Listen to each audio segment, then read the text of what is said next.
لو انت مقاسك 21 مصري 61 ايطالي 9.5 امريكي، فانا بهديك قطعة 1 اوف 1 عالميا يا صديقي. ومش هنقول 1 اوف 1 ولو ان ده صحيح عليها وعلى بصمة الحجر الخاتم تصميم سرايا عابدين، ولكن هقول لك هديك قطعة ليميتد اديشن والحجر فعلا فيها 1 بيس بسبب بصمته. حرفيا الحجر ده خطفني من اللابلادورايت. طبعا انت مش شايف فيه حاجة، مش شايف فيه بصمة اللابلادورايت زي ده، علشان كده هو خطفني. بس خليني اقول لك ان الخاتم صياغة سرايا عابدين، فضة عيار 950.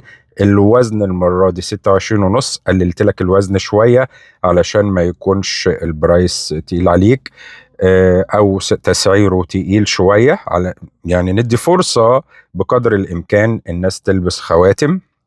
مقاسه زي ما قلت لك 21 بالمصري، تحفة سرايا عابدين الأنيقة اللي بفتخر بيها.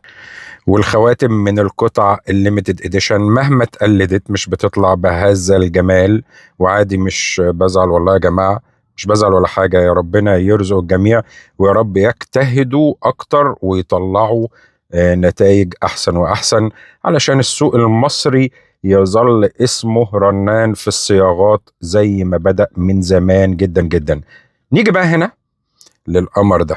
شايف حاجة؟ الحجر تحس انه ليارات ليارات تحت بعضها.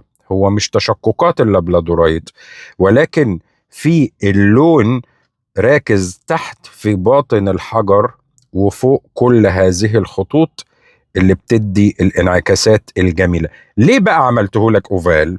علشان ده المدور في ايد صديقك بوبوش، هتلبسه في البنصر هنا هيبقى جميل شيك انيق. لكن بعض أصدقائي الجمال البرنسات في نفسهم يحبوا يلبسوا الخاتم في صباعهم الصغير في الخنصر. طيب ده مناسب للخنصر لو الإيدين رجالي قوي وكبيرة زي إيدي كده، ومناسب للبنصر لو إيدك صغيرة، إيدك شبابي، إيدك رفيعة، فهيكون حلو قوي. وده السبب اني اعمله مقاس 21. لو ايدك صغيرة يا صديقي هيليق عليك جدا في الصباع البنصر ده، ولو ايدك كبيرة هيليق عليك في الصباع ده. وانت واختيارك وانت وحريتك. وفعلا البصمة المرة دي جميلة جدا. جمعة مباركة، اشوفكم على خير.